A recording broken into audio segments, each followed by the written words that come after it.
It's just information. So the young kid in the back who's running for the Board of Education was working in the Homebush Barracks. Oh, he was here. He was here. Oh, I couldn't recognize. Okay, I didn't see him.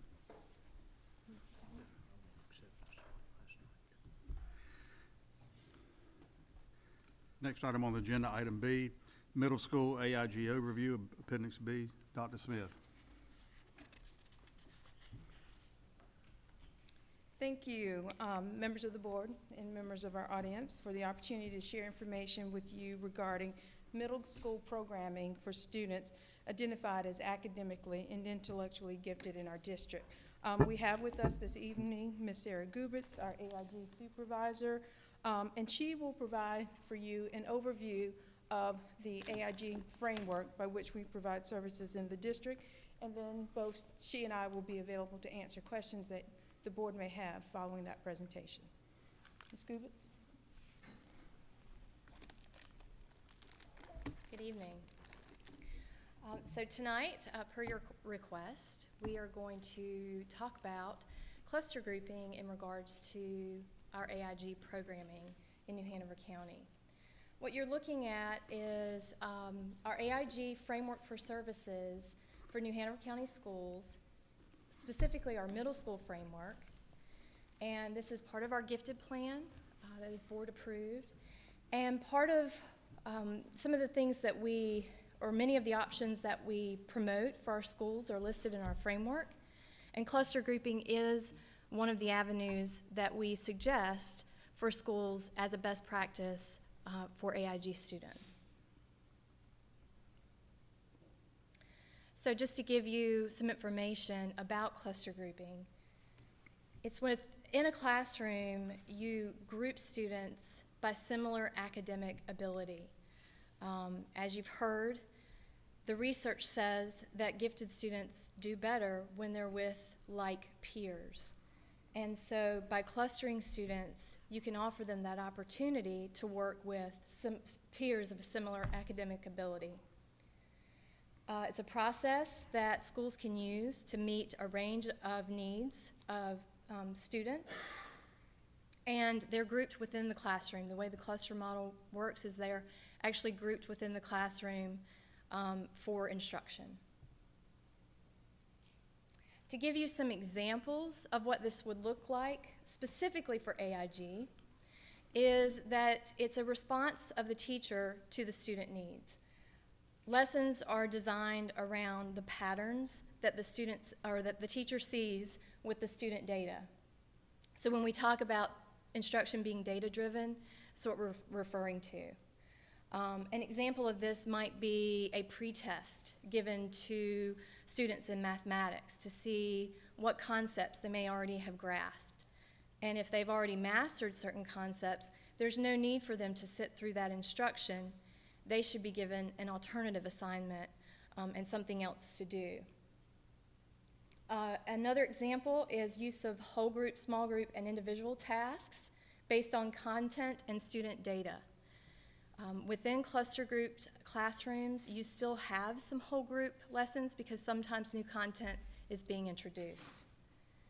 Teachers can differentiate in 3 ways: by content, process, and product. And I'll explain a little bit about those. Content differentiation is the discernment of what students are being taught. The learning target may be the same, but the way the content, the actual content, may look a little different. Pre-assessment, this is where pre-assessment can really come into play. It's really a necessity for content differentiation. Again, you have to know what the students have already mastered in order to move on, maybe accelerate instruction, or to do something different with the children. I'm giving you some specific examples. Acceleration, as I mentioned. We do this in the middle schools in our math classes. We have a 7-8 compacted math class, and some of our students in 8th grade take a high school course, Math 1, and those are examples of acceleration. It means they're moving through the content more quickly. Another example would be choosing texts at different reading levels. And so, again, the student target can be the same, but you're using a different way to get there. Targeted vocabulary in the different content areas, that's something that's cross-curricular. Students can have their own specific leveled vocabulary depending on their ability. Process is another way that teachers can differentiate for students, and this is the discernment of how the students learn the material. This can be done through tiered assignments. This is where a teacher takes a lesson and they modify it by amping it up for our advanced learners, and they modify by scaffolding and offering supports for students that may struggle. Socratic seminars, Bloom's taxonomy of questions, that hierarchy of questions is another example of process differentiation, and depths of knowledge. Depths of knowledge, DOK, is a way of looking at the way students are thinking and the complexity of the task that you're asking them to do. And so you can vary the level of DOK, again, depending on the student ability. Product differentiation is the discernment of the end product, or what the student actually produces. And this is a lot of times the way we assess if the student has actually mastered the content or the skill that we're teaching them. Some examples would be stations with leveled activities, learning contracts and choice boards, project-based learning, and with a lot of these examples you would see rubric assessments. This is what differentiation is not. This is what you should not be seeing for AIG students. It should not be more work. It's not about quantity, it's about quality. It should be different work. We should not be using our more capable kids as tutors for students that can't quite get it. Teaching to the middle, no matter where the kids are on the spectrum, just teaching right to the middle and not differentiating. Expecting gifted kids to get it on their own. As I mentioned earlier, when you differentiate, you might ask gifted students that have mastered certain concepts to do something else, but that doesn't mean that you put them in a corner with an activity and expect them to do it on their own. There needs to be some sort of facilitation from the instructor, the resource specialist. It's also not cooperative learning groups where the gifted student's always the leader. We do offer a variety of teacher training, specifically for AIG differentiation. We have our local training by the state standards. In compliance with the state standards, we offer local credentials. We offer a 15-hour course that's a hybrid of online and face-to-face instruction, and we require teachers to go through this process if they're going to work with gifted children. If they have not gone through it and a gifted child is placed in their class, they must complete it by the end of the first semester. Also, the Department of Public Instruction has put out additional workshops. They're online workshops that can be facilitated face-to-face in the school. They have all the support structures there for schools to use them. There's a facilitator's guide, there's a presentation, and I think there are 8 of them. These can be implemented at the schools, and they are readily available. Some of the topics covered are differentiation basics, compacting instruction, learning contracts, independent contracts. So depending on the need of the school, the principal and gifted specialists can present this to the staff. DPI, the Department of Public Instruction, also completed something a couple of years ago called the AIG IRP, which stands for Independent Resource Project. And these are lessons for classroom teachers that are specific to AIG. They are posted on DPI's AIG Wiki. There's actually a separate wiki for the AIG IRP lessons, but it's linked from the DPI AIG Wiki. And they run K-12. These lessons were 2 years in the making. They elicited licensed gifted staff from across the state and the curriculum and instruction folks at DPI, along with a gifted specialist that vetted the DPI folks and the gifted specialists vetted each lesson that has been approved for the AIG IRP project. These lessons are ready-made. They're ready for teachers to print off and use as needed. Again, the way that the differentiation is done, it depends on the lesson. Sometimes the differentiation is by content, sometimes it's by process, sometimes it's by product. And then also support from our gifted specialists in the schools. We do a lot of embedded PD. That's part of our coaching process, particularly at the middle school where you have higher numbers of identified students. And because they're clustered in larger numbers, typically in the middle school, our gifted specialists work directly with those teachers. They plan with them, they pull resources, they help them understand what they need to do in order to differentiate for those students. As I mentioned, we do have our local credentials in compliance with the North Carolina AIG state program standards. This is our implementation year, which means that we require that all reading and math teachers, because those are the two areas where we identify. We identify in the areas of reading and math currently, and so all reading and math teachers must have completed their credentials or be in the process at this point if there's an AIG student in their classroom. Some schools have gone above and beyond, and they have required all of their teachers to receive credentials. Some have asked that their science and social studies teachers at the middle school level also receive this. It depends on the school. Specifically looking at our schools in New Hanover County, all of our schools, all of our middle schools currently cluster AIG students to some degree. And what I mean by that is based on the number that they put in the classrooms. Some schools cluster, the cluster groups are about 5 to 10 students, while others cluster 10 or more students in their reading and math classes. Clustered AIG students are placed with students demonstrating high achievement or in mixed ability classes, depending on the school. Again, some AIG students, that cluster group, they're placed with other high-achieving students in some schools, and in other schools, they're placed with mixed ability students. Is that due to numbers in that school?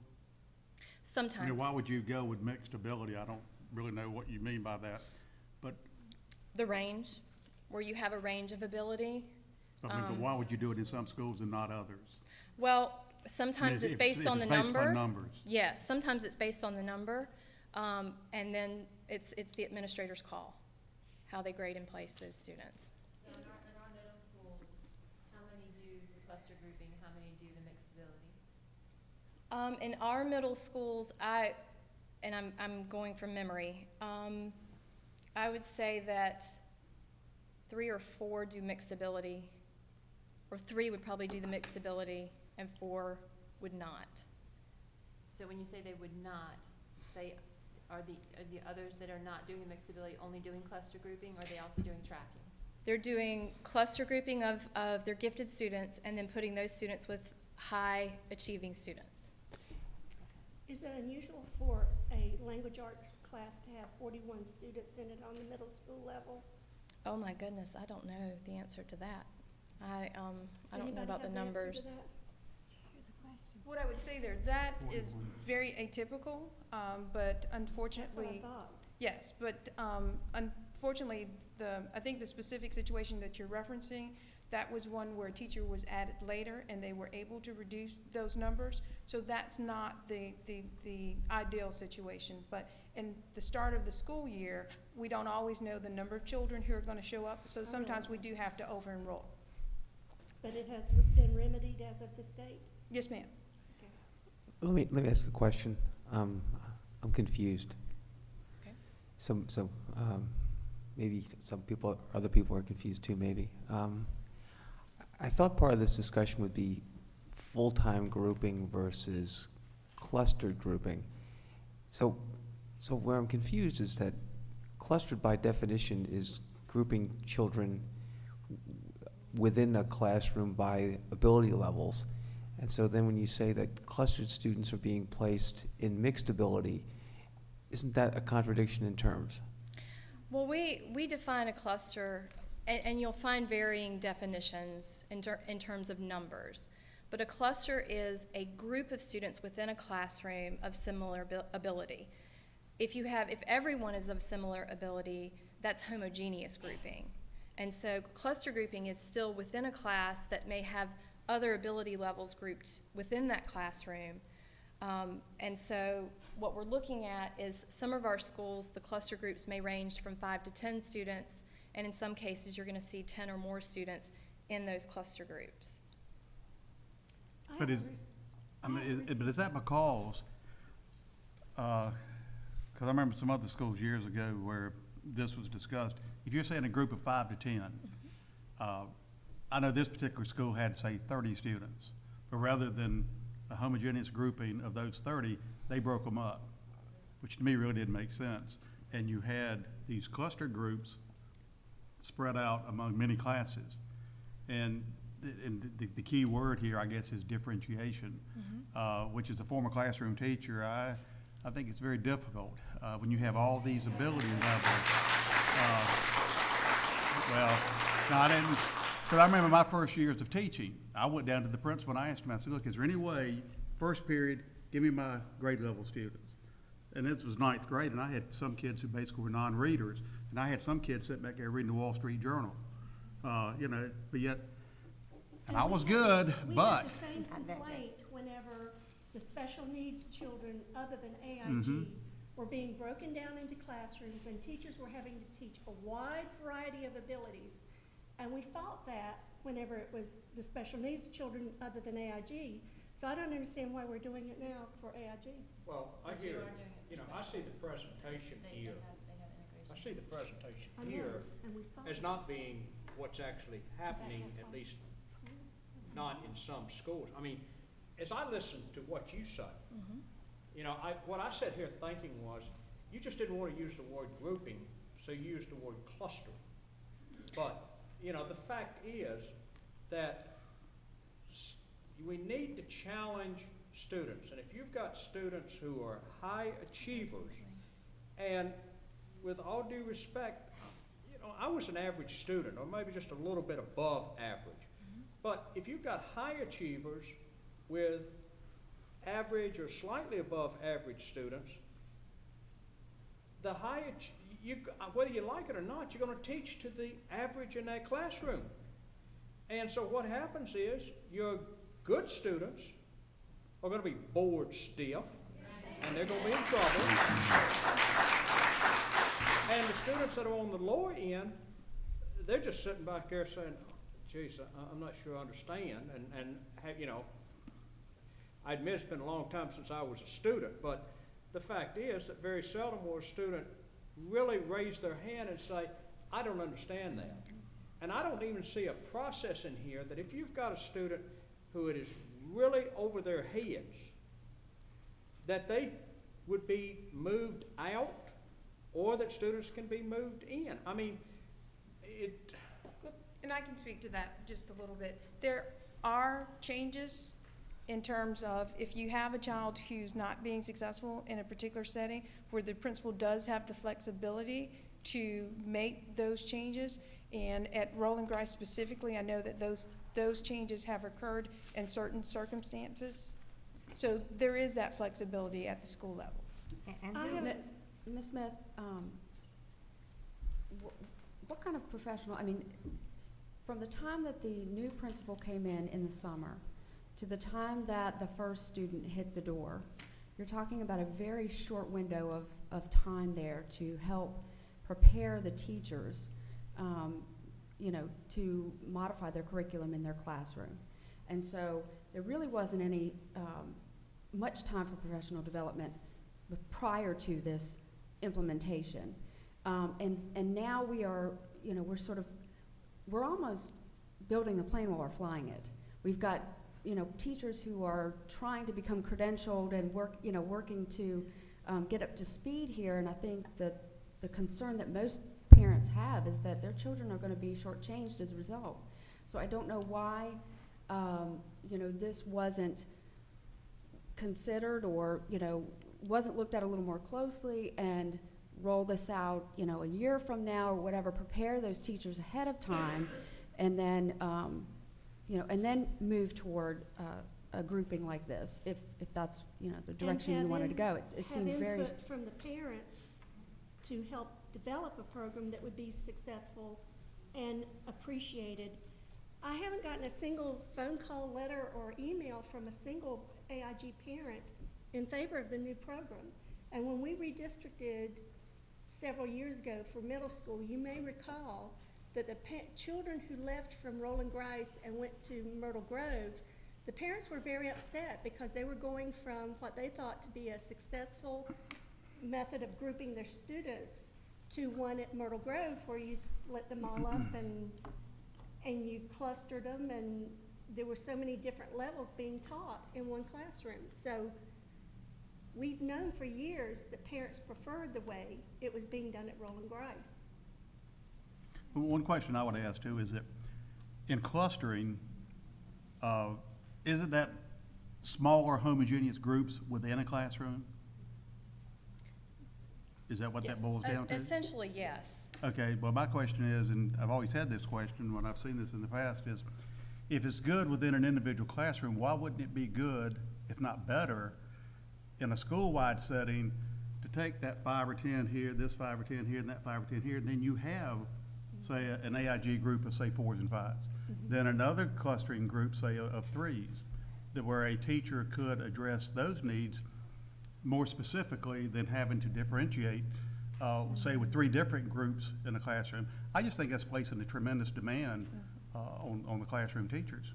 And I think that the children, because I saw it with my own daughter, some of these things you're talking about, like being grading papers, being an assistant and all this stuff. I just don't understand, if we're gonna group within a classroom, then why couldn't you group, period? I just don't really understand that concept that we went to. And my concern too is training the teachers. Getting a certification does not mean that you're ready to address the needs of these students.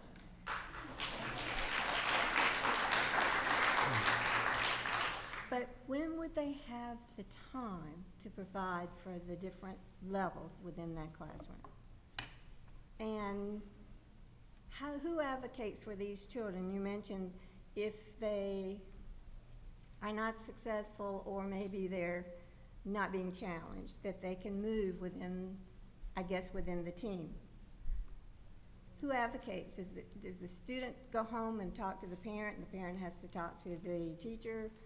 Or how does this work? Who sees the need for the child? Well, I know that there have been changes based on the information that teachers have provided to the principal, where they've had groups of children who they felt weren't being challenged as they would like to see them challenged, and so they've created different groups for those students. So I do know that the school is recognizing that there's a need for some tweaks, and though some of those tweaks have occurred. So you're saying that are they taking the groups out for pullout, or are they keeping them in the class and hopefully doing the content differentiation? Or, I mean, do we know that pre-assessment has been done? Do we know that all the steps have been followed?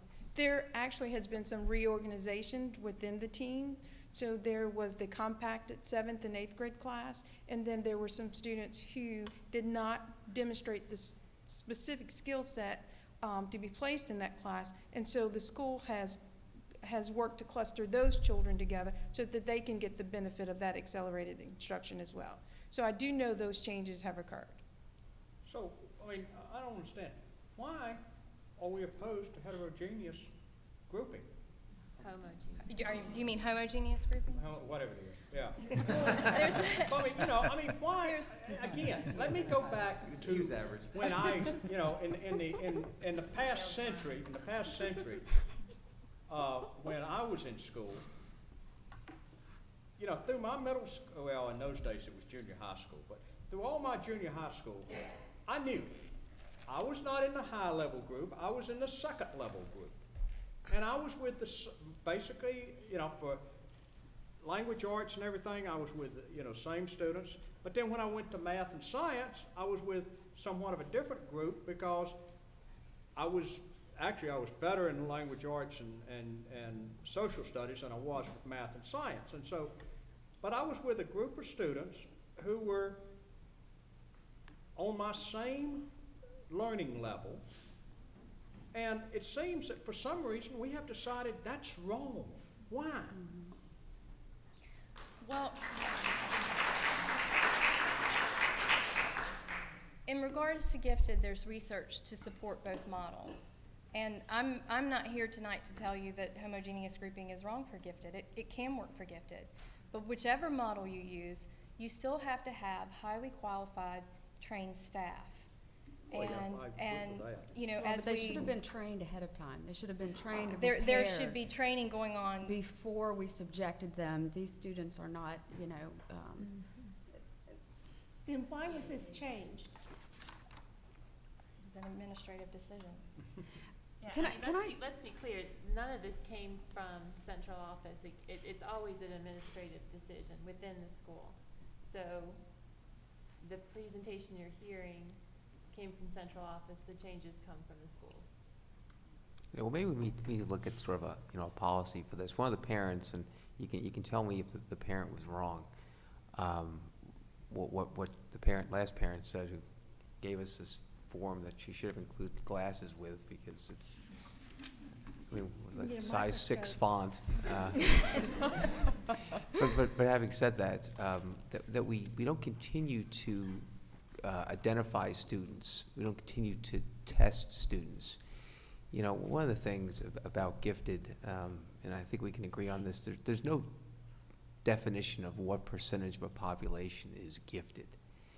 The other thing about, you know, calling someone gifted doesn't necessarily take into account how hard they work towards a problem. And I would tell you my experience in life has been that people who put more effort into things tend to succeed over people who are just naturally talented. And it doesn't matter whether you're talking about academics or sports or anything else. So I think as a system, I would like to see, you know, our children continuously tested, identified, and grouped according to both, you know, how hard they work in their mastery as well as their innate abilities. And we actually do. I think that Mrs. Marks was referring to, we used to do a complete reevaluation when students went to middle school. And so in other words, the slate was wiped clean, no one was gifted, everyone was retested. That's, you know, once you're gifted, can you really come and say, okay, now you're no longer gifted? Your service level may need to change. You may need a different service or different model, but we're not going to take you out of gifted. So we stopped that practice, but we do. We are even assessing high school students for the gifted program now. So starting in grade 3, we look at nominations and we nominate students through their senior year. In addition, kind of piggybacking on what you were talking about, the cluster group is a perfect example of what you were just talking about and how that can work for a school. When you have students that maybe they aren't good test takers and they haven't qualified for the AIG program because they haven't hit that mark that where we have drawn the line in the sand that says this is the criteria that makes you gifted, but they are able to do the work. We are able, when we have that flexibility, we're able to put those students in those classes and really help them grow. Well, I don't think, and again, I'm going to speak for these parents, although I haven't spoken directly to them. I don't think that parents would have a problem with their AIG students being clustered in with children who are, you know, say you get a 4 on your EOG exam and, you know, maybe you're not a good test taker or maybe you haven't been AIG identified, but you're working hard and you're keeping pace. I think, and I'm not in these classrooms, but I think the complaints we're hearing is that you have children who are, you know, 4s and 5s in their EOGs and who are talented and hard workers who are being grouped with kids who have, you know, 2s on their EOGs and don't have any level of mastery. And so I think, you know, I think parents would have less complaints if we grouped people of similar, you know, abilities And of course, that would help raise some ships with the tide as well, and I don't think any parents would have many complaints with that. I think when it's too different a service level, as I think is what the complaint is this evening. Well, and I appreciate that point, because that is something that we're working with the school right now to evaluate and assess, and to make sure that we are truly clustering children who are identified as gifted with those children who are high achieving as well. So that is something that we are working on right now. So does that mean that there are still some changes to be made in terms of the overall makeup of the classes? Yes, I actually met with the principal yesterday, and she shared with me some adjustments that she's made since the last time that we've met. And we're also monitoring their use of formative assessment data. We've got a benchmark that's coming up at the end of this 9 weeks, and we're going to be evaluating the effectiveness of the instruction with that data as well. So with you evaluating it, does that mean you're going to change it? In terms of evaluating it, we're going to use that data to make changes. So whether it's going to be changes within the instructional practices or changes within the grouping, those decisions will be made at the site level, but we will make recommendations to the school based on that. So it's something that we are in the instructional services department looking very, very closely at. In order to make a program successful, you have to have the cooperation of parents and students. And once you've lost the trust of the parents and the students, it's going to be really hard to turn something around. So I think we've kind of boxed ourselves into a corner. Is the ANG specialist at the school involved in these discussions as well? Because I know she was not involved over the summer, and I think that was a big disappointment. I know that in the discussion regarding mastery and the changes that are occurring there, that she has been integral in that discussion. In reference to the specific changes that I discussed with the principal on Monday, I'm not sure that she was a part of that conversation, but the classroom teachers were. I guess my question is, why would she Not ever not be part of the discussion? I mean, she's the one that has to implement it.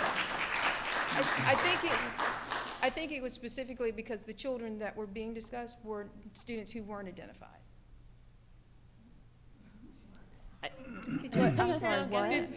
In the discussion with the principal on Monday, the students that she was talking about and that she's making some adjustments with, they're not academically AIG identified students. So I think that's why the specialist wasn't consulted in terms of those shifts and those changes. Again, if you're talking about somebody who could possibly be a hard worker, would you not bring everybody into the room for the discussion so that somebody might be able to say, hey, but I've worked with this student. I think with the proper help, this student can succeed. Because to me, it's not about keeping students out; it's about keeping students in. Yes. And keeping them involved. So I mean, I guess if I would encourage something, is that she is brought into all discussions. Mm-hmm. Now, someone mentioned that science was not being taught this semester. Yes. In some of our middle schools, when we have a 3-person team, the way that they provide that instruction is that students will receive science first semester or social studies first semester, and then either science or social studies on the second end of the semester. In the 4-person teams, those courses are offered throughout the year. So in essence, the block is longer on the 3-person team, so you receive just as much instructional time for the science and social studies as you would if you were in a shorter year-long block. But isn't we have the problems. science, excuse me, let me finish it. Isn't the science an end-of-grade test? The 3-person teams are on 6th grade, and the science is not assessed as an end-of-grade test per se. It is an NC final exam for certain teachers, but teachers who are on the 3-person team teach both the science and the social studies, and they need only 1 data point. So half their students who would be assessed in science if they end the year with science, or their students would be assessed in social studies if they end the year with social studies. Is that acceptable? Do parents understand this? I'm not sure specifically what has been communicated with the parents regarding the sixth grade configuration. I do know that this is something that is present in some of our other middle schools because of the three-person team. We had a great deal of discussion when we went to block scheduling in the high school. And the one thing that parents and students were concerned about was having those courses only in one semester and yet being tested, and the loss of instruction by not being, it not being year-round. So the alternative would be, and it's my understanding this is how it was done last year, is that those children would get 25 minutes of science and then 25 minutes of social studies each day. So the alternative to that would be a longer period so that you can do the science labs, or you can have more time to dig into the standards within the social studies classroom. So instead of the split period, they have the whole period. And they're not assessed in the course that they don't have on the second half. So the second half of the year, if they have science, then that's the NC final exam that they take, if that teacher needs that data point. If they're teaching social studies on the second half of the year, then that's the course that they take. So if they have the science in the fall, they don't take the science NC final exam. I know. It is so much more complicated than it was just Well, even 3 years ago. So the four-person team, how much do they get? How many minutes of science and social studies do they get? per day? Essentially, the get same the amount of 25, time. So 25? you have the instructional block that instead of it being divided by 4, it's divided by 3. If you have a three-person team. Yes, so if you have a 4-person, so if you have 2 hours, then the 2 hours would be divided equally across the 4-person team. If you have 2 hours, then in the 3-person team, the 2 hours would be divided equally across the 3-person team. And what happens with that third person is your choice is to split it down the middle. You know, some folks I'm sure have done A day, B day, or maybe a week on, week off. But they have chosen to do semester on, semester off. So with the AB schedule at another middle school, how does that work? Then they get a full period? So, yes, so they would get so if it's a 60-minute class, on A day, you'd have science, on B day, you'd have social studies. And who makes the decision regarding A day, B day? That is a site-based decision. So it would be through through your school improvement team, but ultimately through your principal, yes. Any other questions? Because I just want to make sure I understand that Yes, sir. last year, basically it was just homogeneous grouping, period. Like if you had 30 AIG students, they were together as one group. Yes. Basically, is that, okay. And going But back, it's better to divide them up among other, based upon the plan we're doing now. They're saying those needs can be met just as well with this cluster grouping as they were prior with homogeneous grouping of all students at that grade level.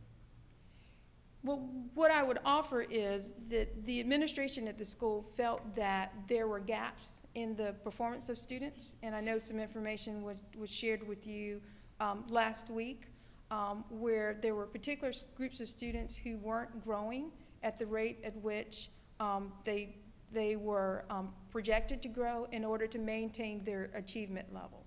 And even though they were meeting their growth standard, it was through the standard of error. So if you looked at the trend in that data over time, those students were ultimately declining. And so the decision was made by the administration to implement a change. And so they chose to restructure how they were delivering their AIG services. And I think we all will admit, not involving parents, not involving the AIG supervisor, not involving the AIG specialist, definitely worked to the detriment of this model. You know, it's something that has been very confusing to folks. It's been very difficult to implement. We've got the challenges and issues of teachers not necessarily having the training and the skills ahead of time. But It was in response to the data that the school had in front of them and available to them in their efforts to ensure that these children were growing at a rate so that when they, continue to progress. Well, were these AIG children that were Yes, not ma'am. growing? Yes, I'm sorry. Yes, sir. Yes, sir. Well, I can understand that if the entire program, you had problems, but why wasn't it addressed within the program itself? Why weren't weaknesses looked at and improved upon? Why didn't you just go in and say, this is an area of weakness, let's see how we can improve upon that, rather than turning the entire school upside down? I don't. What was it, the achievement data for just AIG or for all the students? The achievement data that was shared with you was just for academically gifted students. It was sorted that way, and it represented, for most of those charts that you were given, the highest level of achievement for students, and then the second highest level. And I think there was one grouping there that had the middle quintile. So are you telling me that putting all AIG students together, they weren't growing, but yet splitting them up and having students of all different groups, of all different levels of ability, they're going to grow?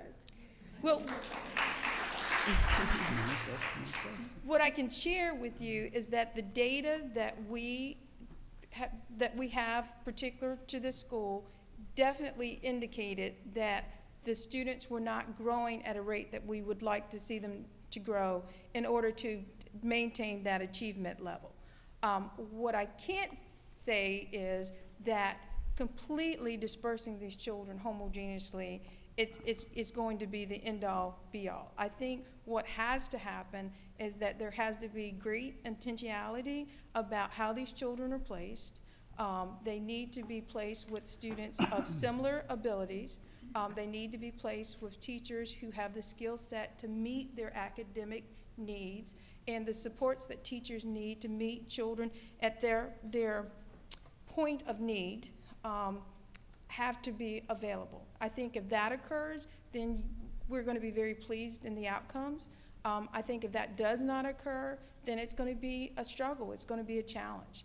And so the administration, the central office administration, is working with the school to make sure those pieces and parts are in place, because it seems, unfortunately, that that's not exactly how they started.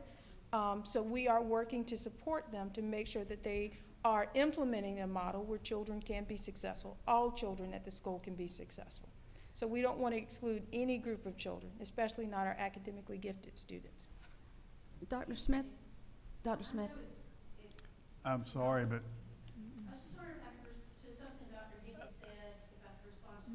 no, I'm sorry, but you can't open it up to the audience, so I'm sorry, can't do that.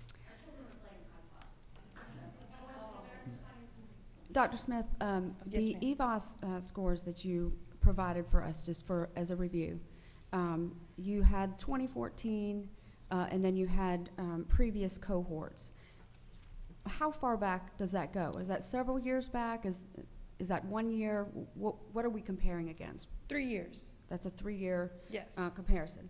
Okay, and so if there were concerns or areas of weakness, who would have been responsible for identifying that and correcting that? Would that be the principal within the school, AIG coordinator at the school? Who would be responsible for identifying that? Well, ultimately, it would be the principal making the decision to make changes in terms of, choosing a different instructional delivery, a different cluster grouping. From our office, we do provide information, we do provide support, we do provide guidance, but ultimately those decisions are made at the school level. Okay, and so were any of these concerns brought to central office for discussion? Were you aware that there were some issues with the growth of the students at Roland Grice Middle School? Well, I will say to you yes, but overall, we, as a district, recognize that we've got to do a better job of meeting the needs of all of our children. And I know last year one of the priorities for the board was AIG services. And so we've brought additional services to the high school. We're purchasing additional curriculum materials to support our students in this area. So that also was a priority for our office. In terms of making structural changes in the organization, of classes and how children are placed in those classes, we typically will make recommendations and will provide information and will provide training, but those structures, the grouping of students, that takes place at the site level. But we did recognize that there were concerns for how we were serving all AIG students as a whole. The board was concerned about AIG instruction, but we never guessed it would go to this. Well, and I'm not trying to indicate that this is a response of that concern, no. What I'm just saying is that I know that meeting the needs of academically gifted students is a priority of the board. But no, this I do not believe was necessarily in response to anything that the board didn't know. Okay, thank No. you. Yes, ma'am. Well, I have a question then. Recognizing that it's been 3 years that you hadn't made the growth you wanted. What recommendations have you made to the board or to the central office? And I don't mean you, because I know that you haven't been in the office but a year. But, I guess what recommendations? I mean, is it possible that you had children in the AIG program who really didn't belong there? Well, I mean, I think anytime you're identifying children for a program, I think you run the risk of maybe identifying the child who maybe is not academically gifted, just like I think you run the risk of when you identify a child as having a disability, maybe that child doesn't have a disability. It's not completely 100%. But what we've done in response is we have worked on our site monitoring tool. Ms. Gubit goes out and she has a rubric by which she assesses the different aspects of the AIG program. She meets with the AIG specialist. She meets and provides that feedback to the principal as well. We've provided very comprehensive professional development training for AIG specialists. So those are the avenues by which we, as a central office, are able to respond. We focus on the program quality and the teacher quality aspects of it. Who evaluates the AIG teacher? The principal? Yes, sir. Now, So if the principal. Guys, I would just caution getting close to personnel area. Well, no, I'm not asking about an AIG. I in general then. I mean, I understand what you're saying, but, I am concerned if we're being told that our AIG program, as Ms. Kavanaugh suggested, is not progressing at the rate it should be progressing. I don't understand how, and I don't want to call it watering it down, but I mean, the fact is that clustering would help, make the top AIG students do better. I mean, it doesn't make any sense. I understand that, and that's a conversation that we're having with the principal, and these ladies have come up here. I understand. And we're starting to go in circles with the questions that you're asking them. They've done what they can to explain what clustering is, explain what's happening in terms of monitoring the school. Okay. I think we're getting frustrated at them for an issue that's not necessarily No, their issue. not at all, not at all. No, I'm just We trying to get an appreciate- understanding. It's not directed at you. No, I don't think I don't think you feel that the board is frustrated with you. I think the board is just frustrated in that with some of the comments that were made in trying to understand ourselves. Evidently, the parents are having problems understanding, and I think we're having trouble understanding and trying to maybe look at the background and the history to see what prompted, the changes so that we could better understand it. because we have been criticized for not responding to some of the parents, but it's hard to respond when we don't understand, and I don't want to misspeak. So we have certainly good representation tonight, but the rest of the parents, whether they are AIG or however they're grouped, how are they conveying or continuing to work with the parents in communicating? I've had conversations with the principal about a communication protocol. in terms of evaluating the level of importance of an issue or a message that needs to be communicated to parents. And so how do you very intentionally get that information communicated? Because as you've seen and you've heard, there were issues with that. So we've had those conversations with the school site. I know Dr. Markley is actually putting together a committee to more formally look at that at the district level as well. Well, what I would like to see for this particular issue, what I'm hearing from you is that there is a plan taking shape. What I'd like to see is a codified written plan, and I'd like that disseminated to the parents at Rowan Grice. And so at least they know what the expectations are, and then they can judge for themselves whether we as a district have met the expectations that we've set for ourselves. Well, I'd like to see that for all middle schools, that we make sure that we are, for any identified student, that there is a plan that goes home, whether you're AIG or EC. There should be a plan in place, and some sort of communication, extra communication with the parent. You are devoting extra time to this child. There should be some time devoted to the caretakers of that child, so they know, hey, this is the plan, this is where we're going. So if it goes off the rails, you can say, what happened back there? You know, so I would like to see that in place for, I'd like to know whether or not we have that in place. And we actually do have communication structures in place with our AIG specialists. They have expectations of communicating with families at the beginning of the year, sharing the differentiated education plan, and talking about what the structure of their day will look like and how their services will be implemented. And the specialists are required to do that. So the expectation is that the specialists in all the middle schools will be doing, and that's only middle school? Is that also elementary? That's elementary and high school. And high school. All Okay. of them, yes. So in high school, I'm confused a little bit. I know this is a little bit off tangent from what we have been discussing, but how do you identify AIG in the high schools? I mean, I have AIG, and I've never gotten communicated with, so that's why I'm asking, I guess. What school? Hoggard. Okay, well, you have an AIG specialist, and. We do? Yes. And they are shared, and they are brand new, and part of the. That was part of the Okay, budget, so part of the that- budget this year. Right. But what I'm And saying is I- before this time, how was that, where was the communication High school is, coming from? when you've hit high school, course selection has always been self-selection. Right, Where so we've students, never had, so I there want to isn't, make that there is clear. no AIG Right, course okay. in high school. Students are selecting themselves into the courses Right. they want. So most of that function, if a kid was AIG, he would have come through, he would have met with his counselor, and they would have worked with his schedule. But at the end of the day, it's still a parent-child decision at high school which courses that the child eventually signs up for. One of the things we looked at last year with the budget was we needed to beef up AIG support in the high school, and that's why we added the half positions. Okay. Dr. Markley, you've heard the concerns of the board. You've heard the concerns of the parents. What's going to happen as a result of those concerns? I think Dr. Smith has pretty much outlined where we're moving in terms of monitoring, and then we'll make adjustments based on what the data tells us.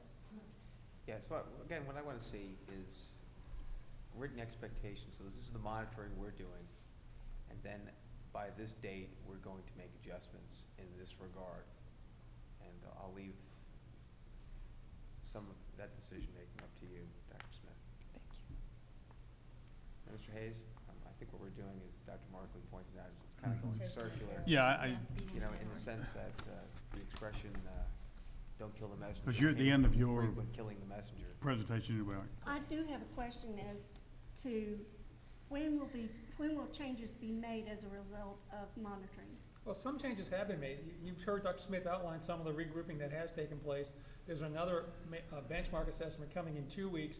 We'll look at that data, and we'll make adjustments based on what data we get back. Will you keep the board up to date on a regular basis regarding this issue? Yes. And the specific adjustments, Yes. and then the Well- specific communications to the parent. I think what's more important is that they're communicating those changes and those updates to the parents, because they're the ones who don't feel that anything is being done at this point. So I think they need to be, there definitely needs to be an effort to communicate a little better to the parents as to what exactly is going on. And I realize it's a very large group of parents. It's difficult for the individual teachers to try to update them on how they're differentiating in the classroom, but I think the AIG specialist, at the very least, should be communicating, this is what we're doing, and these are, this is where we're moving, so that they feel at least that they're getting some kind of attention. Well, thank you very much. Thank you. Sorry. Oh, no. Next item on the agenda, item C, health precautions. Dr. Holliday.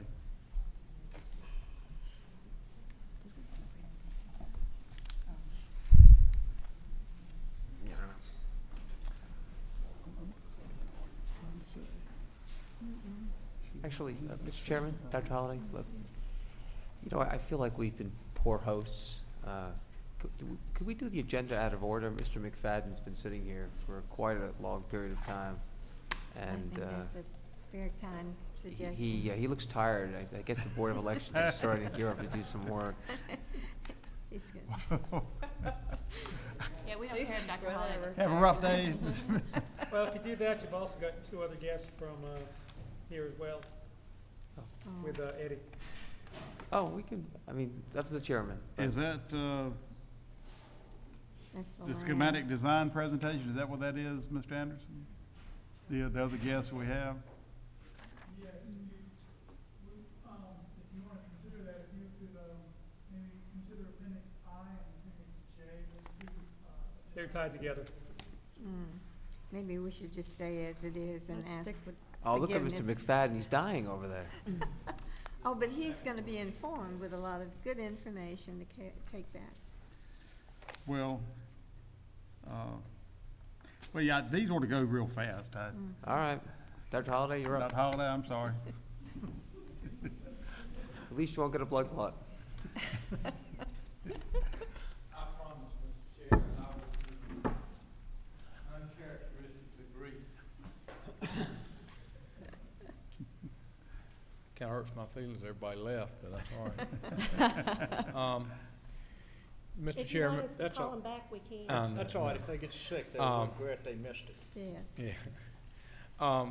Just real quickly, last week there were two meetings that occurred. One was a large meeting of lots of different agencies that serve the public.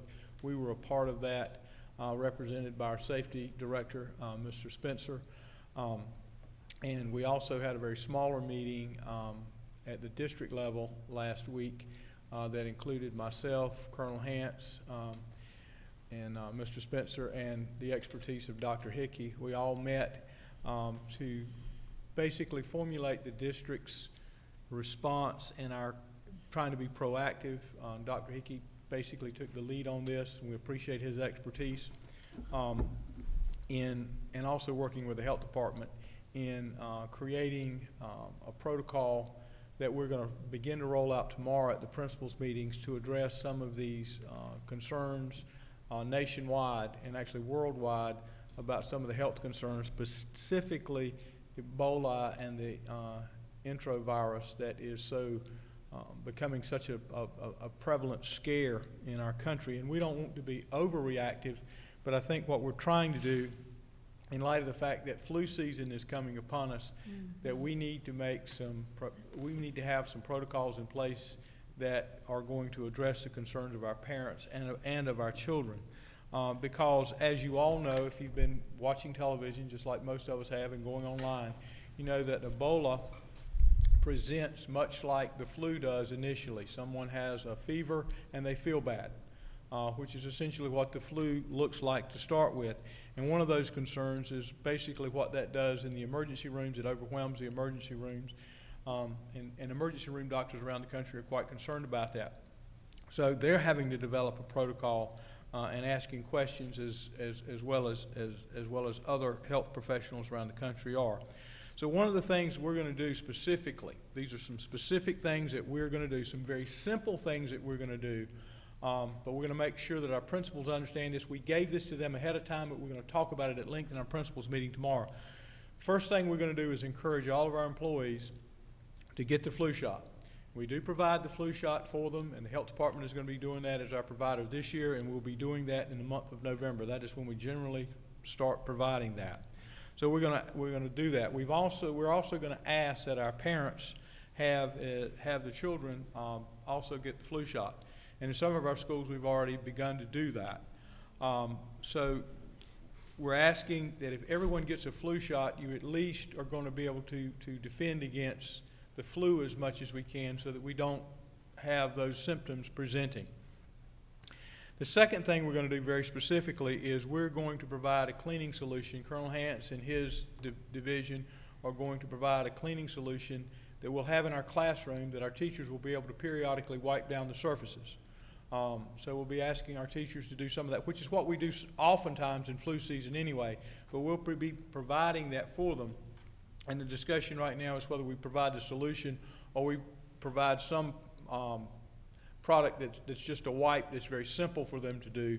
And Colonel Hance and I had that discussion the other day. But at any rate, we'll be wiping down the surfaces periodically, primarily like in between classes at the high school level, or at transition times at the elementary and middle schools. So those are the things that we want to do. And also, we're going to ask that our principals and our teachers at their building identify strategic times that the children can wash their hands. I mean, it sounds like a very simple thing, but Dr. Hickey very astutely pointed out that that's a very critical piece in spreading germs anyway, is so that we're going to ask that like before school, before and after lunch, and at some other critical times, like maybe before and after you go in outside to play in the elementary level, we'll have the children washing their hands, and we'll make sure that we have in our schools the materials that they need to do that. Dr. Holliday, a question. What is it that they cannot have in, like a spray that they could spray kids' hands with? What is it that's not allowed to be in that? Colonel Hance, I'll have to defer to you, and maybe Mr. Spencer. I don't, I mean, alcohol or? Well, one of the things you don't want to have is, one of the things that the health department is telling us, and the health professionals, and Dr. Hickey will have to correct me if I'm wrong, because I'm not that kind of doctor, as I'm told many times, is that hand washing is much better than using the sanitizer. The sanitizer for young children, which has the alcohol in it, sometimes creates a reaction. Like children are going to lick their hands. Well, it's kind of interesting. I'm just going to tell you, this is really surprising. Washing your hands, the actual mechanical motion and scraping actually is shown to remove bacteria from your hands. And again, interestingly, using paper towels, like towels, additionally is better than heat to dry your hands because it also sort of pulls off. The only reason I asked the question is, one of the complaints I got when I did my visitation of all the elementary schools was the amount of time that it took to wash hands, whereas, I mean, if you've got a spray solution, they wipe their hands together. I mean,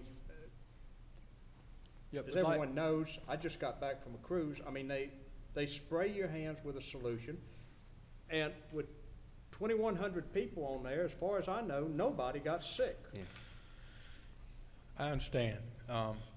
And that would be quick. I mean, well, there's some evidence actually that alcohol-based solutions are not adequate to kill enterovirus. Well, there's some new solutions that are not alcohol-based, so. Yeah. Well, I have a question. 27 years ago, whenever HIV became a problem, we developed policies and procedures for taking care of HIV. And we had special training for our custodians regarding the removal of bodily fluids and whatever. And we made sure that there were gloves and all of that. We're still doing that. Yes. Are we reinforcing the Yes, necessity for this? Yes, ma'am. The bloodborne pathogen training, it's a very good point. Bloodborne pathogen training is still being conducted through Mr. Spencer's office. We're making sure that our custodians and our first responders get that training. Yes, ma'am. And the teachers, the elementary teachers in particular, because they are exposed to so many bodily fluids because of the age group of the students involved. Oh, yes, they are. You know. Yes, ma'am. So we're going to do that. We're going to make sure that we're reinforcing our hand washing and giving people time to do that. And yes, Mr. Higgins, you're right. It does take time to do that, but this is one of the things that we're just saying we got to do. I mean, and we'll be talking about that. The other thing is we're going to go back over, ask our principals to go have their teachers go back over the fact that just general practices such as covering when you cough or sneeze, because one of the concerns is, even though some of these diseases are not yet airborne, Dr. Hickey made the very good point the other day that the droplets which come out of a sneeze are airborne for how long it takes for them to hit the ground. So even though it's not traveling in the air, it's in the droplets. And so we're asking that, once again, you know the proper procedure for covering is not with your hand, it's covering with the inside of your arm and doing those kinds of things. We're going to reinforce that. And we're also going to provide our custodians with what they need, and we're going to ask that they completely disinfect our buildings, especially those areas, every day. In the areas, like in our high schools, we have custodians with classrooms that they're supposed to be servicing. Those custodians who are serving those classrooms make sure that those classrooms get that general wipe down. Just speaking of, the teachers have been doing it during the day, every day. So we'll be rolling this out tomorrow. Some of the things we're already doing, but we're just simply going to reinforce that. And we just simply want the public to know that we understand their concerns. We understand sending your children to school with all the numbers that we have is a concern, but it's here. I mean, the concerns are just general, public-wide. We're going to do everything we can to make your children safe in our schools. So we wanted to do that tonight, and just to make sure that everybody knows, we're not saying that, you know, we think is coming tomorrow. The possibility of it is that it could come at any time. We just hope it doesn't come to us. You see things in the news every day that just seem to ramp things up. But we just want to make sure that what we're doing is everything we can to make sure that the children are safe. Well, Dr. Holliday, I'd like to thank you and Mr. Hans, Mr. Spencer, and actually my fellow board members. You know, this whole idea came out of a discussion. I think I was talking to Ms. Koval on the phone, and we were just talking about current events, and you know, she thought that we should be proactive in making sure, particularly with the enterovirus and the polio-like symptoms across the country, the flu season coming up, and of course everyone's concerned about, you know, Ebola, which, although unlikely, would be devastating.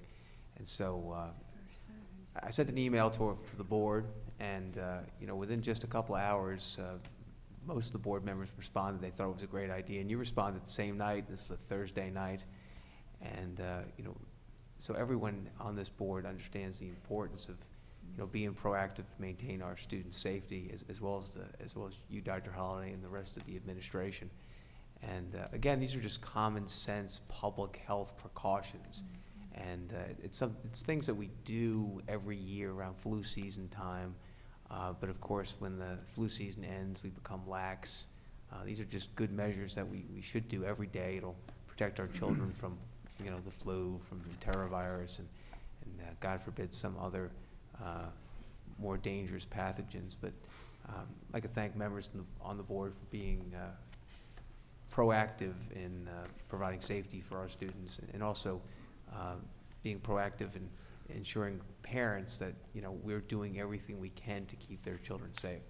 Dr. Hickey, I have a couple of questions. The Board of Health provided for our students, if I remember correctly, within the last few years, the opportunity to get flu shots. That's right.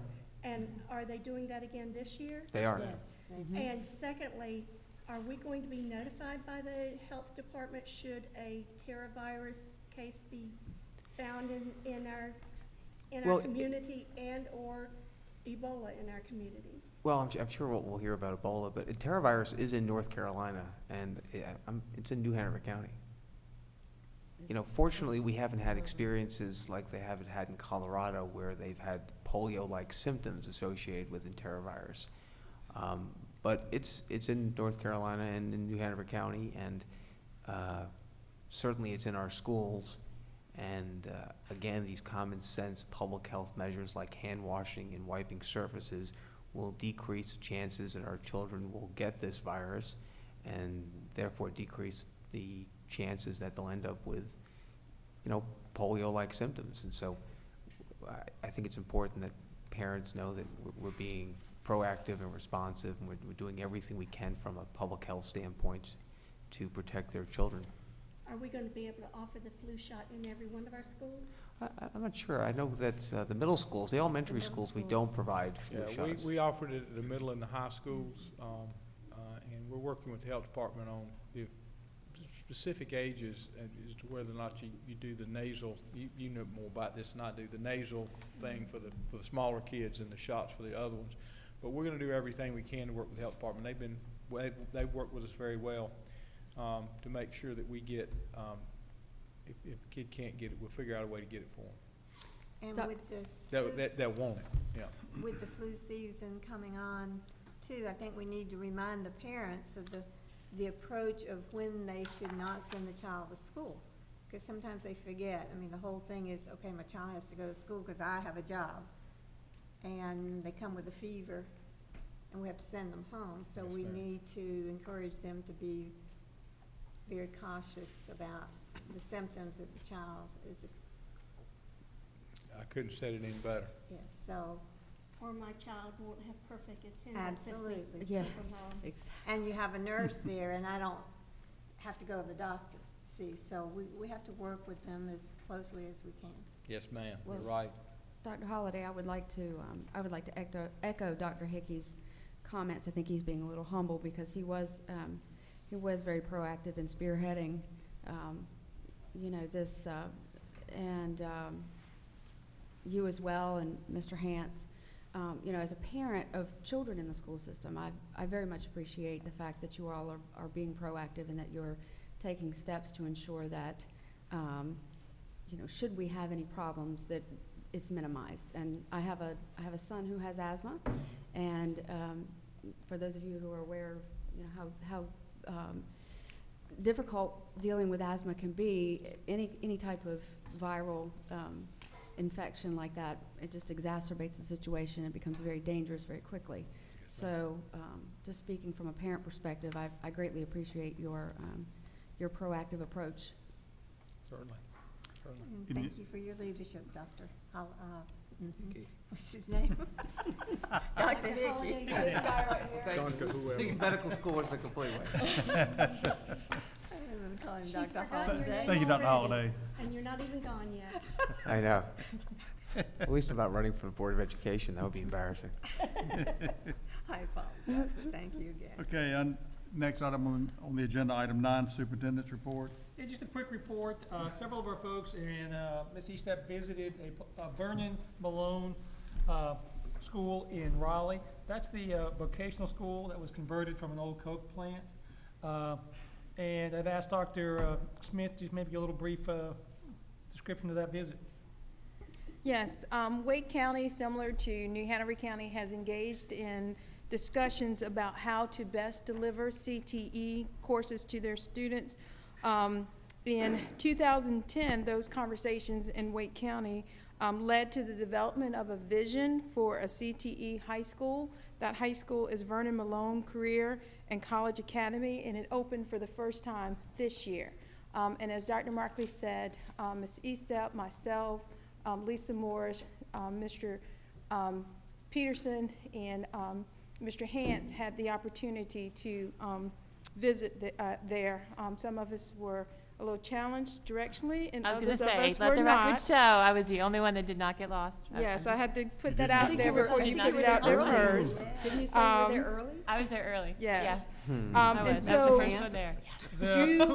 Who was driving that? Who was driving the van? well, Yeah, there was, yeah, there but was who was in the traffic, car? there was Who was in the car? construction, Colonel But Hans. anyway, Well, the Navy's in charge of getting them there, right, Mr. Hance?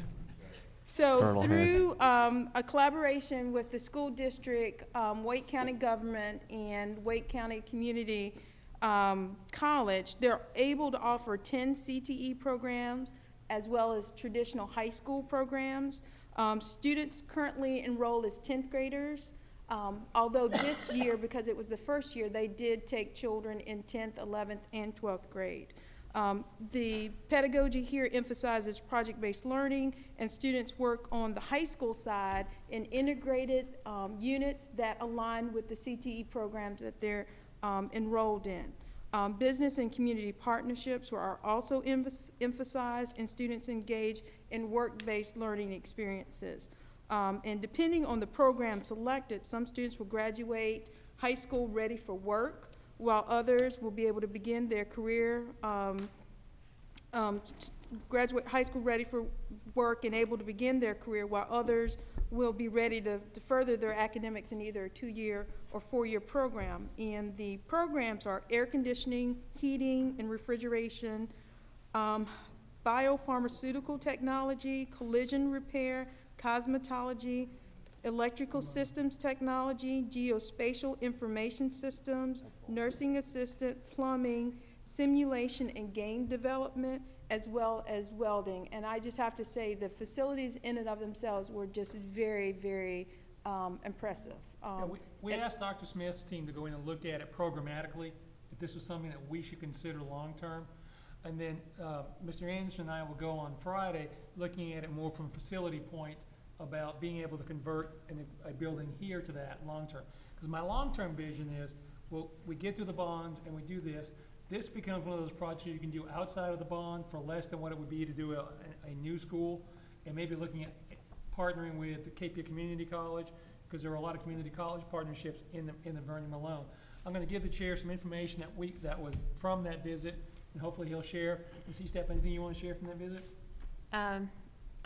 I found the entire facility very impressive. I mean, they did an amazing job. It was an old Coke bottling plant. They still have Coca-Cola on the cafeteria wall. And it's amazing. It was very light. It was very bright. It was a great learning environment. And the range of courses, of programs that they offered, it ranged from, computer-based classes to very hands-on type programs. And what the principal said, and the principal was very impressive too. I think they chose very wisely. It was somebody that had been involved from the get-go. I mean, from the she was the initial project manager for the development. Right, and then so she transitioned into the principal. And what she said was it was a lot to bite off, these 10 programs. And that's one thing that she would caution if we were looking at something like this, to maybe narrow the focus. But what they did was they went to the businesses in the area and said, what do you need? And that's how they chose the programs. And so they also developed partnerships, and she said they're already fielding calls for especially the geospatial information systems. And those numbers were not as large as they hope they will be in terms of enrollment. 10 through 12? 10 through 12. How many students? 163. The school right now has 130 students, but they have the capacity for about 670. And they've got this very comprehensive marketing plan so that they can garner those students. One of the challenges was transportation for them. In Wake County, of course, is a very large district, so students getting to the campus was an issue. They do allow for those students to participate in athletics, but similar to our early colleges, they're not able to participate in band and some of those courses. So it was a little bit of a transition. Yeah, and they will be offering art. And they're also considering opening it up to 9th graders, because once you go to that comprehensive high school and you connect as a 9th grader, it's a little hard making that transition as a 10th grader. So just from what they put out there in terms of their marketing plan, I felt very confident that they would get the numbers. And it's more of an early college model, so you fit your high school into the first couple of years. So you're talking about students who are very driven, who know what they want to do and are willing to work hard to get it. But it's a different, it's different skill set, or it's different mindset than early college in terms of the If academic they opened up to piece. the 9th grade, a student could go there, say 9 through 12, and meet all requirements by the state, and then also have this, just like in an early college. Correct. And for some, they'll end up with the certification. For others, they won't, because they won't have the service hours that they need. But you're well on your way. And the goal from a lot of these programs is for them to go on to more schooling. That is more of the focus. But then you still have, you do have the welding, the air conditioning, the ones that you're much closer to getting the actual certification that you need. Dr. Smith? Yes. At our early college with Cape Fear Community College, are students allowed to take the cosmetology course and all those other courses that are available at the community college? We do have some children enrolled in cosmetology, yes. Okay. And But so any student can take cosmetology. And I think this is wonderful, and I think cooperating with Cape Fear Community College, assuming we've discussed it with them and everything. My only reservation is there's an article that I saw where apparently the Wake County Board of Education has been disappointed in the enrollment at this school. And, you know, they're, I know it's new. And they'll tell you, they're trying to decide if ninth graders, going back to that ninth grade discussion Yeah. is part of that. The other option to look at with a vocational school is what you might call a northern vocational school, where it's a junior-senior program, and you do half a day at the vocational school, half a day at your home school. Our geography might lend itself to that a little better, because we're a lot more compact than some other counties. Before Virgo became what Virgo is now, we had recommended that Virgo become a vocational school where students would go half a day, either in the morning or the afternoon, and then in whichever they did, then the rest of the day, they would go to Cape Fear, or else Cape Fear would send some people to them, and this would do the same thing. I think long-term, like I said, once we get past November, discussion about a vocational school is one that's happened, and I think really needs to continue going forward. I agree. This is just sort of the start of that discussion. No, I think Definitely. the only other thing I would add, I think it's a great idea, and I think, as Lisa pointed out, you go to the local businesses, whether it's GE, Corning, or, you know, certain things in that, you know, Garner report about airframe, maintenance, modification, and you identify things that will be useful to people who, you know, maybe don't want to go to college but want to stay in Wilmington. The other thing that is sort of, you know, meshes well into this was, and I know Tammy's had a lot of discussion with Representative Catlin, who has, you know, an interest. Okay. He told me not to bother him until after November. All right. I saw him last Okay, week. well, yeah, okay. Yeah. But, you know, in looking at the German model of internships with local companies, and I think this whole thing can meld very well, so. There are still so many people in our community who think that we don't have voc ed classes anymore. In the campaign circuit, I've talked to so many people, and I've tried to explain it. We've got voc ed courses. They still are of the mindset that we have gone away from vocational education. Because it's not called that anymore. Yeah. It's We called actually- career and technical We ed. actually have over 800 kids who earned some kind of industry-level certification before they graduate. Okay, any other questions or comments on that? Item 10, consensus items, item A, personnel, appendix C. Dr. Hahn. Thank you. I request that the board approve the personnel matters in Appendix C. Move for approval. Second. Comments, questions? Well, for the Roland Grice parents, you know, this includes an orchestra teacher and a chorus teacher, so, you know, they shouldn't complain about everything. All those in favor, please say aye. Aye. Opposed? It's approved. Item B, budget amendments, appendix D, Mary Hazel Small. Thank you. I request the board's approval on the agenda item. Move for approval. Second. Comments, questions? All those in favor, please say aye. Aye. It's approved, thank you. Item 11, under old business. Mr. McFadden. You still with us, Mr. McFadden? Still awake? Apologize for the delay of keeping you here so long, but this is item A, use of school buildings as polling sites, appendix E. Myself, and I appreciate the fact that we have Mr. McFadden here, the Director of Board of Elections here in New Hanover County, and as you all know, we had a work session some time back where with the Board of Elections and discussing how we could better utilize our facilities and also the election process could be enhanced. And many concerns were expressed by both sides, and I think the consensus of what we were thinking about doing, what we wanted from our board, was a request that when we build the schedule, because I think everyone understands that we're told by the state we cannot start school before a certain date, we have to end by a certain date, and these are the various dates, holidays and so forth that you must fit in your calendar. But we're gonna work with all that, and I think what we're asking the board to do is to have the calendar committee to schedule a staff development / work day on election days, because I know you are trying to, and Mr. McFadden, if you'd like, you can come on up to the microphone and anything you want to add, that you're trying to streamline the process, and I think in your letter, you're gonna consolidate some of the voting districts. I think it goes from, what, 40-some to 20-some, is that correct? Correct. I mean, with New Hanover County, we're very unique geographically. As you know, we're small, 191 square miles. So we feel if we got the ability to have full use of the schools on election day, obviously that addresses concerns of both boards. But it gives us the opportunity to go back and look. And in the proposal I gave you, it's just a consideration that we could look at. Obviously, more research would need to go into this. But in the illustration I provided, we reduced from 43 precincts down to 25, with 20 of those being schools, 3 being either community college or university, and 2 being municipal facilities. So we completely get out of our private facilities that we rent, and we're back into fully supported tax facilities.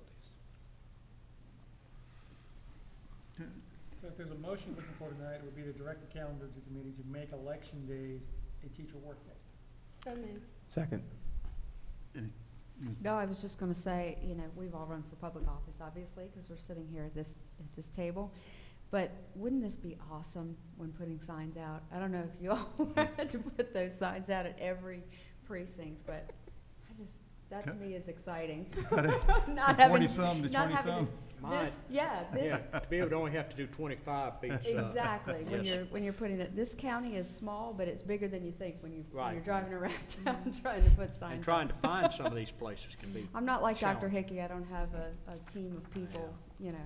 And He's got elves. he's got a plane flying Well, overhead, if and they you've just noticed, basically dump them out. There were no cookies made that week. I have the elves. So we had a motion and a second. We didn't vote, did we? All those in favor, please say aye. Aye. Opposed? So we will work on that, and I see no reason why. Who's on the calendar committee? I got that mixed up It's last me. time. It's Mr. You Higgins? this year? Yes. I thought it was you. No, Ms. Kavanaugh, well, you were on teacher Educator of the year. educator of the year, that was it.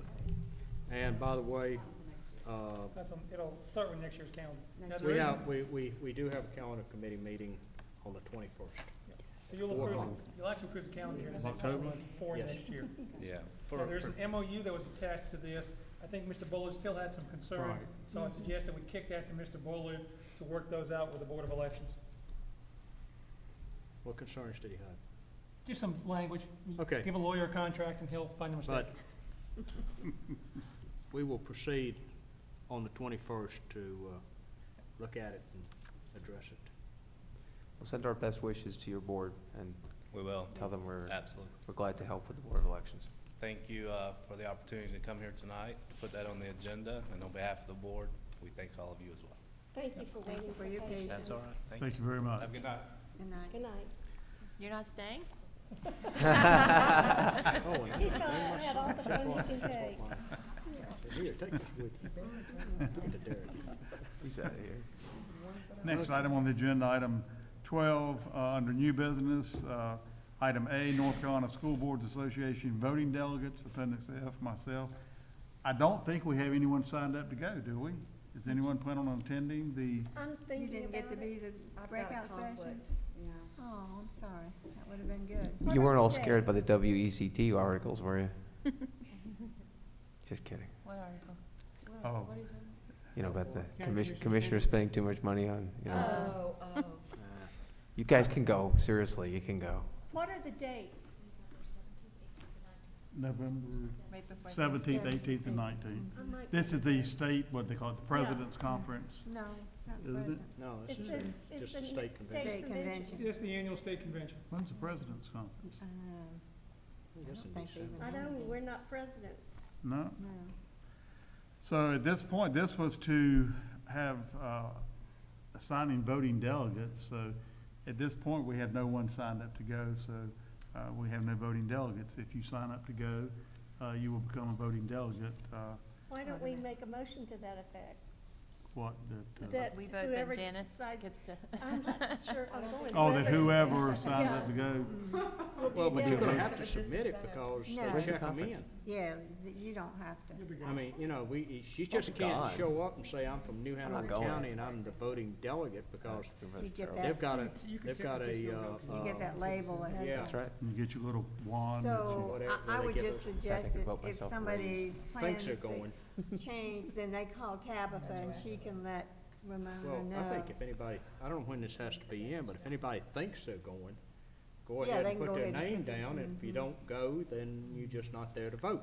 When is this due to? And sometimes if you're a October delegate, they 15th, don't go 15th into tomorrow. the session anyway. I said we It's put, due October 15th, which is tomorrow. Put my name down. I'm not sure if I'll be able to attend because my husband's having double knee replacement, so, you it may all want, you may depends want to on that. attend. I may want to attend. Anyone else that's planning on going, that we could go ahead and put your name down, and if you don't go, no problem. Well, looks like it'll be Ms. Kavanaugh would be our lone, we have a motion, do we need to vote on that? Move that Ms. Kavanaugh be appointed as our voting delegate. Well, what's the downside of putting like Ms. Kavanaugh, Mr. Hayes, Mr. Higgins? There's none. And maybe either Ms. Nichols or Colville, and then. Well, if- can we split it up? Do you have to go all 3 days? No, you You just go have to to be there one. for the vote. Whatever Well, I'm day just saying, I if think the anyone's even voting is considering like the going, if you don't second go, day. you just don't go. But it's due No, tomorrow. It's in the morning. It's on in the s- morning of the Yeah. second, yes, on Yeah, the you don't have Tuesday. to do the whole Have thing, you the, just, On the second day? I think it's on Second this day, morning in or the second morning, day. mhm. It's all their resolutions It's early and- in the morning, Yeah, so. yeah, it's 8 o'clock or 8:30 or something like that. Didn't, and they said we'd have, what, 4 votes? Yeah. 4? Mhm.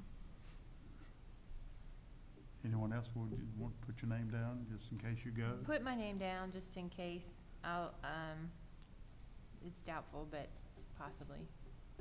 Okay, Ms. Eastep, Mr. Higgins, are you considering, No, I ain't considering. I mean, you can put my name down if you want to, but I'm not. The enthusiasm is overwhelming. anyone else? Well, last year, I think I was the only one there. Tell you what, put down then Ms. Kavanaugh, Ms. Eastep, Mr. Higgins, Mr. Hayes. And we'll see, what happens. Okay. We'll see what happens. We'll see who That will shows give us our 4 We'll see who votes. sho- We'll we'll see see who who- shows up. Yeah. All right, The- motion to Excuse me, accept. you know, the disadvantage of that, though, is when you go in to vote, and then they've got your seat reserved, and you don't show up, it looks like a lack of interest and responsibility on the candidate, on the delegates. Well, they So I said, would they've not- got 4 seats set aside, no matter how many you sit in. No, Yeah, they do. well, they did the other didn't as day. I. They did last year. They had- Okay, because the times that I've done it, it was pretty tight in there. Well. So I would not do that. If you're not going, I would not, but that's your choice. But I think they have the seats set aside anyway, I that think they do. space. They wouldn't think of that of New Hanover County. Well, you know what we can do? We can sign up because it's probably a legal thing where you have to have names in by a certain date. And then when it gets closer to the meeting, we can contact Tell them them we're and not tell them going. we're not coming. Very good. And that way we'll be good hosts and. So we have a motion to accept those 4, and then if we decide we're not, we can let them know beforehand if that is not going to take place. Second. All those in favor, please say aye. Aye. Opposed?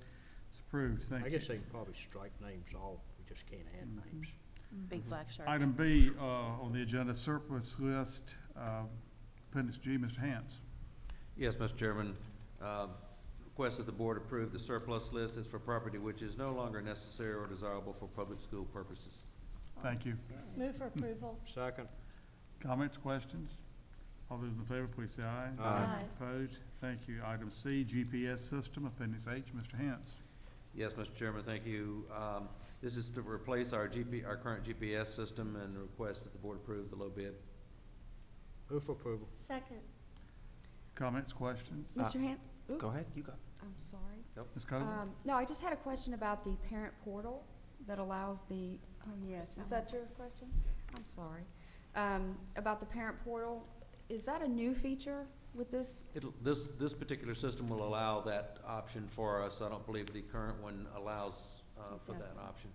Okay, and so, I have real concerns about the security of that, the safety of that. I mean, when you essentially have people tracking the bus at every bus stop, you know, that's worrisome. As a parent, I would be uncomfortable, I'd be uncomfortable with that, leaving my children at a bus stop, knowing that they're, you know, someone could be tracking, someone with nefarious It's an option. ideas could be tracking. It's an option which we do not have to have operational, but it would also allow parents to know when the bus is coming, to know, what time its arrival, like the time their arrival at the bus stop. It's a feature that the parent could utilize to their benefit, but it's something that we would not have to implement. How do the parents access the portal? Are they given a password, or do you have that information? I don't have that information, but we can certainly provide that. Ken?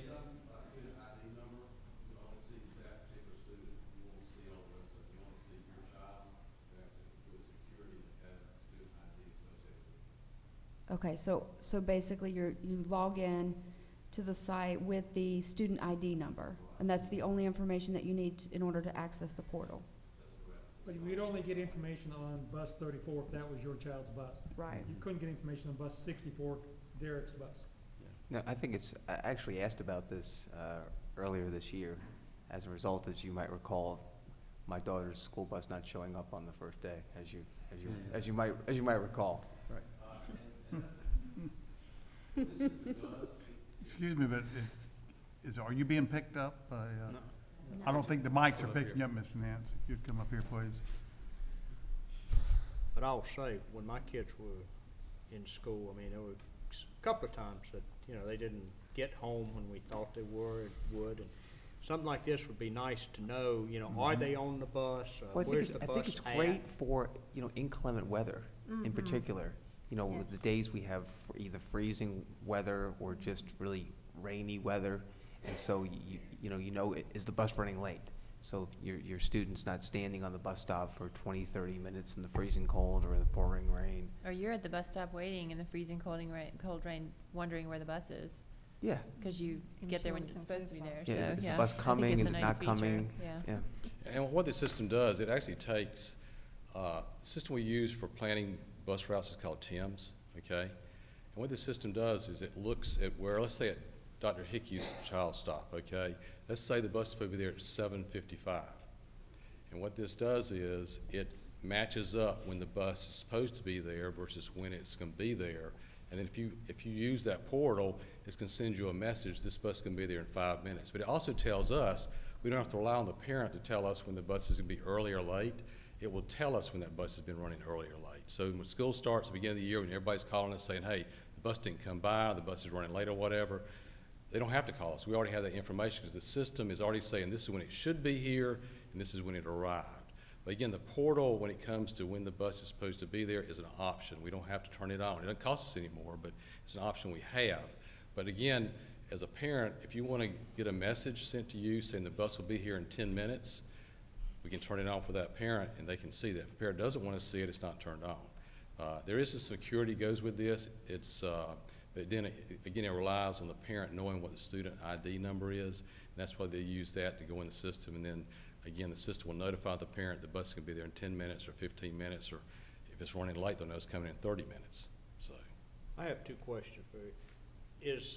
Are the units installed in the bus, or are they portable? they're installed in the bus. Okay, so 180 units will take care of all of our yellow buses? Yes, sir. Okay, so we're not putting any in any of the white buses? Oh, we've got on some of the white buses now. We already put them on the white buses. We're using a different system. The white buses don't need the intelligence of the system that we need on the yellow buses. So they're also going to be, if not already, on the white buses. But it's a different level of intelligence you need to be able to watch what your white buses are doing versus your yellow buses. Until you've been sitting out waiting for somebody who's supposed to be coming in on the white bus. But they have cell phones that they can call you and tell you, not the driver, but the student. But this system, it's not, other than installation, is actually not cost us any more. And we have it on all the buses versus about 75% of them. And it's going to give us a lot more information. It'll help us manage our employees better as to clocking in and clocking out, in the sense of when the bus is leaving and coming back. It'll tell us if our buses are sitting someplace too long. There's a policy about the 5 minutes idling. It'll tell us if our buses are idling too long, so then we can address that issue. We're thinking right now we're going to probably save about $20,000 in diesel fuel just because of the idling issue where buses do idle too long in different locations. So if you've got a bus that you see every day is stopping at a location and say, sitting there for a minute, which would seem, then you would be able to speak to the driver and find out why they're. We probably wouldn't question a minute, but but we can see any time, okay? I mean, it's pinging us every minute, but we'll set a standard. So if we want to see if a bus is sitting at a nonstop area for more than 5 minutes, it will send us a message and tell us that. Right now, we have to go look for the information. Now we can set it up so it'll tell us the information up front. Well, Mr. Nance, while we have you here, if we're gonna save money, and I hope we do, can we use that money for cameras, more cameras on the buses? I agree we need more cameras, okay? We've already saved a lot of money, to be honest with you, okay? I mean, this system's paid for, what we got right now is paid for itself several times over, but certainly whatever money we save can go back to purchase cameras. But I think the cameras are a great idea personally, because it tells us, you know, what really happened from, you know, a lot of times we hear the driver's side of it, we hear the parent side of it, the student side of it. When you see the camera, you see exactly what happened, so. Any other questions? Do we have a motion? We do. Okay. If there's no other question, all those in favor, please say aye. Aye. Opposed? It's approved. Thank you. Thank you. Item D, consideration of agreement for the purchase and sale of real property, Appendix I, Mr. Hance. Yes, Mr. Chairman, thank you. This is for the purchase of property, about 17.97 acres of land off of Edgewater Road, Porter's Neck Road, Edgewater Road. This is the site for the new school in the northeast quadrant, and recommend the board approve. Move for approval. Second. Comments, questions? All those in favor, please say aye. Aye. Opposed? I abstain. Okay.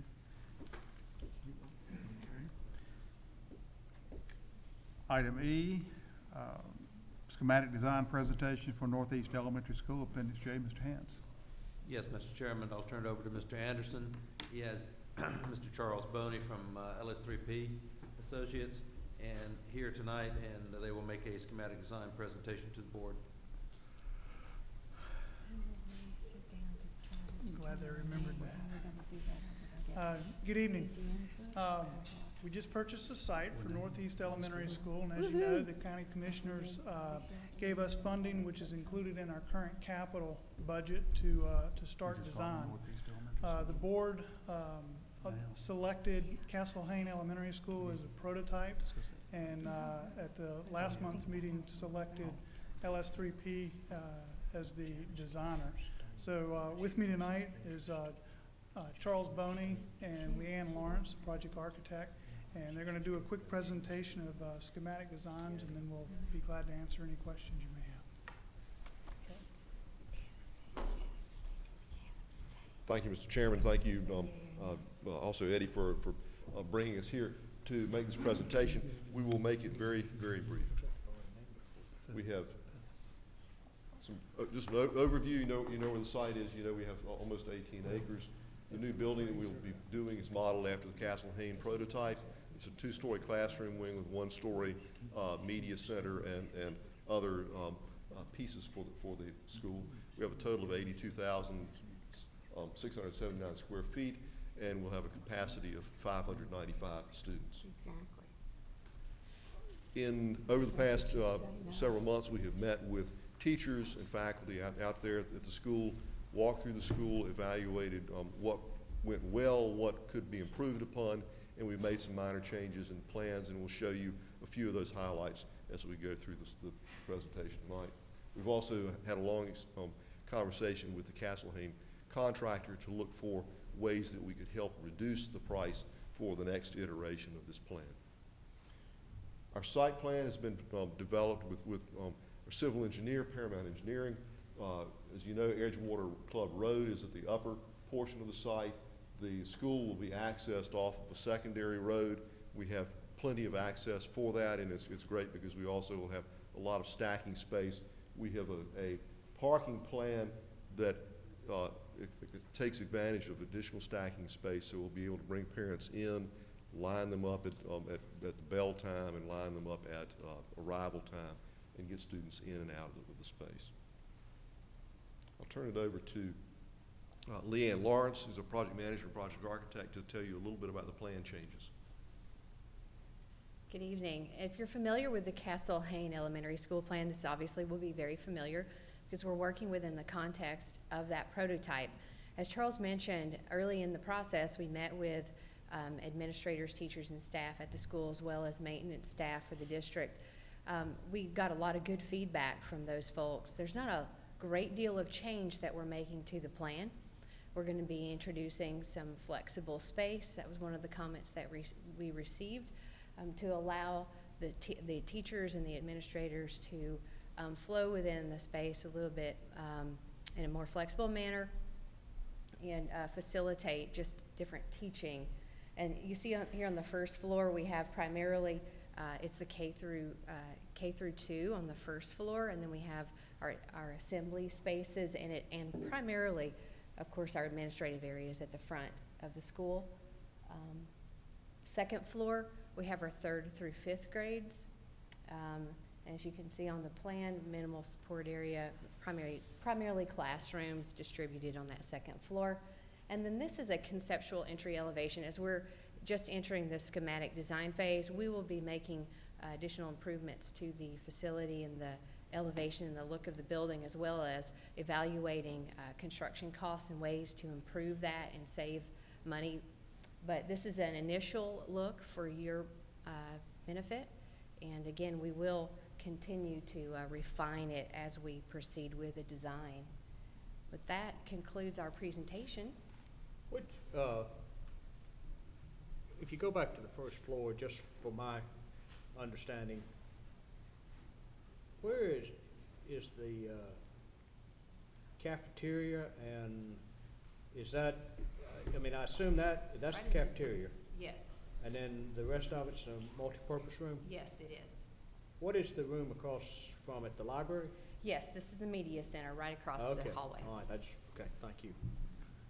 Mr. Hayes, I Yes. have a question for her, but I'm asking you because I don't know what to call it. Do you remember during our security audit, they talked about whatever sort of Neti ports, whatever Sally Port. Sally Port. Sally port, yeah, neti pot. Have Sally port. we decided to incorporate that into our new construction? But wouldn't 101 be a selling point?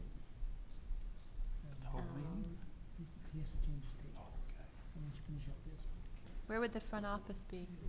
If you go into Castle Hayne now, if you look where the administrative area is, that orange area, that little open corridor, that's the front area, and there's actually a very small square area that you have to get into before you go into the building. Right. We will incorporate a Sally port into this design.